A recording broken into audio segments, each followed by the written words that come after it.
Hi friends, నమస్తే friends. ఇవాళ మన వంటింట్లో చూపించే రెసిపీ ఏంటంటే మినపప్పుని నానబెట్టకుండా రుబ్బే పని లేకుండా అప్పటికప్పుడు తయారు చేసుకుని బంగాళదుంప బియ్యం పిండితో గారెలు వేసి చూపించబోతున్నానండి. ఈ గారెలు చాలా టేస్టీగా ఉంటాయండి. ఈ గారెలు పైన క్రిస్పీగా లోపల సాఫ్ట్గా ఉంటాయండి. చాలా చాలా బాగుంటాయండి. అలాగే మన ఇంట్లో దోశ పిండి కానీ ఇడ్లీ పిండి కానీ గారెలు కానీ లేనప్పుడు జస్ట్ 10 నిమిషాల్లో ఎంతో టేస్టీగా ఇలా బంగాళదుంప బియ్యం పిండితో కరకరలాడే కమ్మని గారెలు వేసుకోవచ్చండి. చాలా టేస్టీగా ఉంటాయండి. ఇప్పుడు ఇన్స్టెంట్గా ఎంతో టేస్టీగా ఉండే ఈ గారెల్ని ఎలా తయారు చేయాలో వీడియోలోకి వెళ్ళి చూసిద్దామండి. ఈ వీడియోని ఎక్కడ స్కిప్ చేయొద్దండి, పూర్తి వరకు చూడండి ఫ్రెండ్స్, మీకు అర్థమవుతుంది. అలాగే ఇక్కడ ఒక ప్లేట్లో ఉడికించుకున్న బంగాళదుంపలు 4 వరకు తీసుకున్నాను.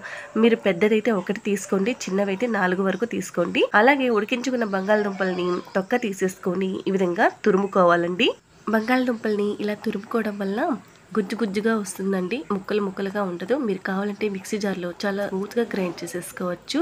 ఇలా తురుముకోవడం వల్ల ఈ గుజ్జు అనేది పిండిలో చాలా చక్కగా కలిసిపోతుందండి. తురుముకున్న ఈ బంగాళదుంప గుజ్జుని ఒక ప్లేట్లో పెట్టేసుకొని పక్కన పెట్టేసుకోండి. అలాగే ఒక బౌల్లోకి 1 కప్పు వరకు బియ్యం పిండి తీసుకోవాలండి. బియ్యం పిండి వేసుకున్న ఈ బౌల్ని కూడా పక్కన పెట్టేసుకోండి. ఇప్పుడు డబ్బులకించుకొని కడాయి పెట్టేసుకోవాలండి. చిన్న స్పూన్ అయితే 5 స్పూన్ల వరకు నూనె వేసేసుకోండి. పెద్ద స్పూన్ అయితే ఒక 3 స్పూన్ల వరకు నూనె వేసేసుకోండి. అలాగే నూనె వేడైన తర్వాత ఒక 1/2 స్పూన్ వరకు ఆవాలు, ఒక 1/2 స్పూన్ వరకు చిల్లీ ఫ్లేక్స్ వేసేసుకొని ఒక రెమ్మ కరివేపాకు వేసేసుకొని ఆవాలు చిట్టపట్టైనంత వరకు వేయించుకోవాలండి. ఇలా వేయించుకున్న తర్వాత దీంట్లోకి 1.5 కప్పు వరకు నీళ్లు పోసేసుకోవాలండి. 1 కప్పు బియ్యం పిండికి 1.5 కప్పు వరకు నీళ్లు పోసుకోవాలండి.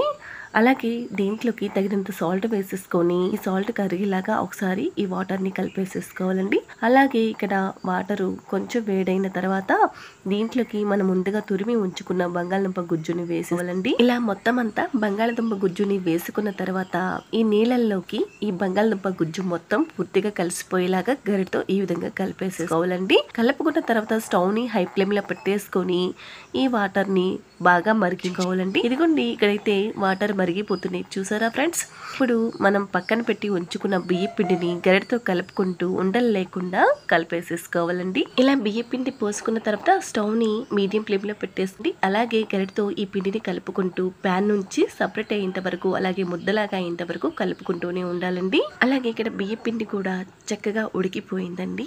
ఇప్పుడు గరిటతో ఈ పిండిని ఈ విధంగా పల్చగా చేసి స్టవ్ ఆఫ్ చేసేసుకొని మూత పెట్టేసుకొని దీన్ని గోరువెచ్చగా అయ్యేంత వరకు చల్లార్చుకోవాలండి. అలాగే ఒక 10 నిమిషాల తర్వాత పిండి గోరువెచ్చగా ఉన్నప్పుడు చేత్తో ఈ విధంగా మెత్తగా మెదుపుకోవాలండి. అప్పుడే పిండి అనేది చాలా సాఫ్ట్ గా తయారవుతుంది.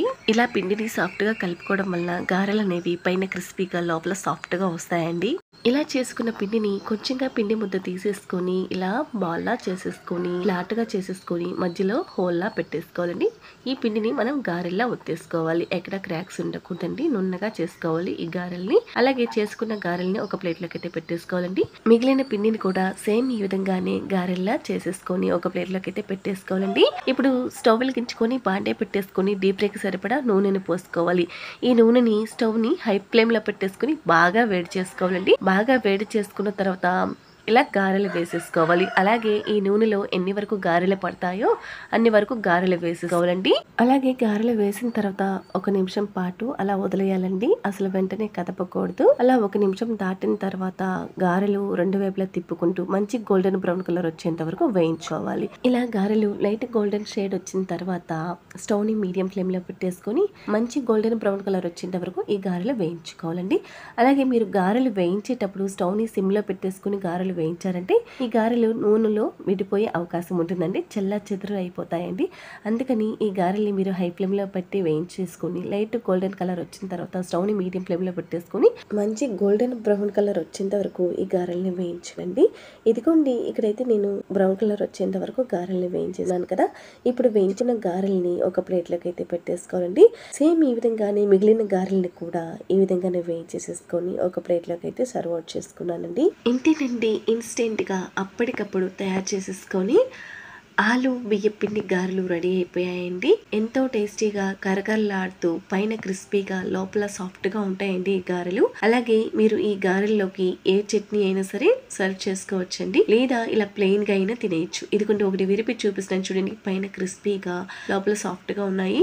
అలాగే నూనె కూడా ఎక్కువ పీల్చలేదండి ఫ్రెండ్స్. ఈ ఇన్స్టెంట్ గారెల్ని రుబ్బిన పిండి ఇంట్లో లేనప్పుడు కానీ మినపప్పు నానబెట్టి రుబ్బే పని లేకుండా వంటింట్లో ఎక్కువ శ్రమ లేకుండా జస్ట్ బంగాళదుంప బియ్య పిండితో అప్పటికప్పుడు కరకరలాడే కమ్మని గారెల్ని రెడీ చేసేసుకోవచ్చండి. చాలా టేస్టీగా ఉంటాయండి. ఫ్రెండ్స్, మీరు కూడా మీ ఇంట్లో అప్పటికప్పుడు ఏదైనా బ్రేక్ఫాస్ట్ చేయాలనుకుంటే ఇలా బంగాళదుంప బియ్య పిండితో బ్రేక్ఫాస్ట్ చేయండి. అలాగే టేస్ట్ చేయండి. ఎలా కుదిరిందో కమెంట్ చేయండి. రెసిపీ నచ్చినట్లయితే లైక్ చేయండి. మీ ఫ్రెండ్స్ కి బంధువులకి షేర్ చేయండి. మరిన్ని టేస్టీ అండ్ సింపుల్ రెసిపీస్ కోసం నా ఛానల్ తప్పకుండా సబ్స్క్రైబ్ చేసుకోండి ఫ్రెండ్స్.